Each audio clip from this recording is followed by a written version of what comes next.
কল্পনা করুন এমন এক জেলখানা যেখানে কোনো শিকল নেই, কোনো তালা নেই, আছে শুধু কয়েকশো তলা আর মাঝখানে একটি বিশাল গর্ত। প্রতিদিন উপর থেকে একটি টেবিলে করে সাজানো খাবার নিচে পাঠানো হয়। উপরের তলার মানুষেরা রাজার হালে খায়, কিন্তু খাবার যখন নিচের তলাগুলোতে পৌঁছায় তখন আর কিছুই অবশিষ্ট থাকে না।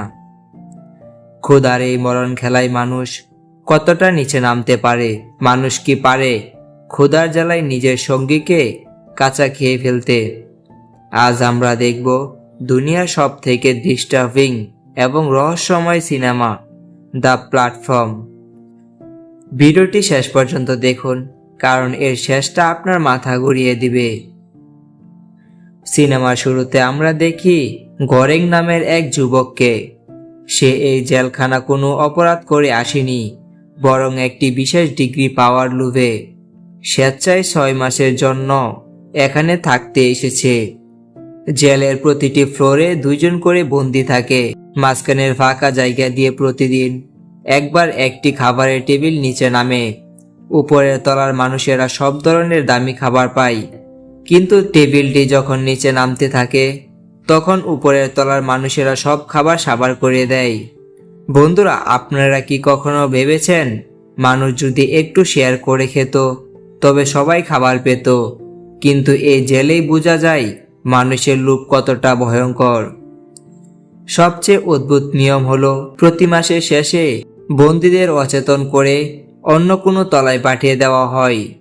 অর্থাৎ আজকে আপনি 1 নম্বর তলায় পেট ভরে খাচ্ছেন, কাল হয়তো আপনি 200 নম্বর তলায় ক্ষুধার্ত অবস্থায় জেগে উঠবেন। গোরেং যখন প্রথম জেগে উঠে সে ছিল 48 নম্বর তলায়। তার সাথে ছিল ক্রিম গ্রাসি নামের এক বৃদ্ধ।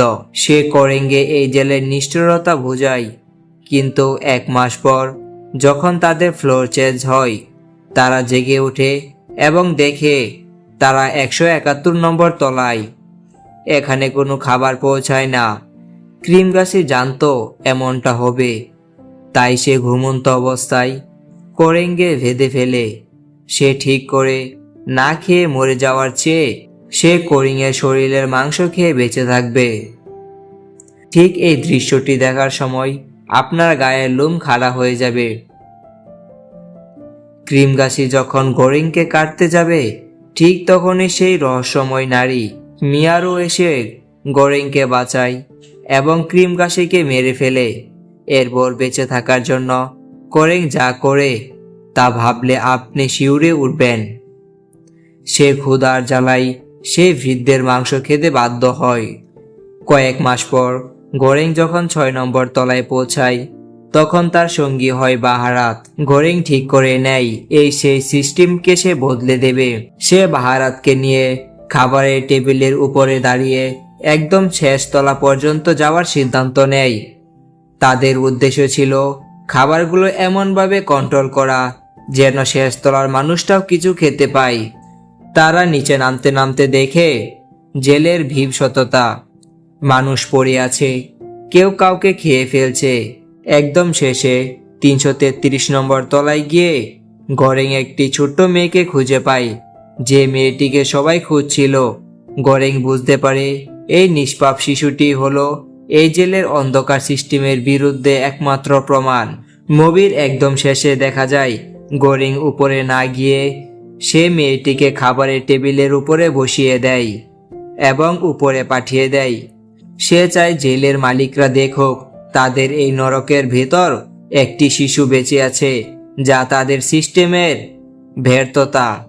বন্ধুরা, এই মুভিটি আসলে আমাদের সমাজের আয়না, যেখানে উপরের স্তরের মানুষ সব ভোগ করছে আর নিচের স্তরের মানুষেরা সামান্য খাবারের জন্য লড়াই করছে।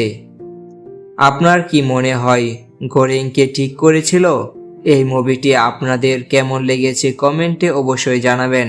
ভিডিওটি ভালো লাগলে লাইক দিন এবং আমাদের চ্যানেলটি সাবস্ক্রাইব করে পাশেই থাকুন।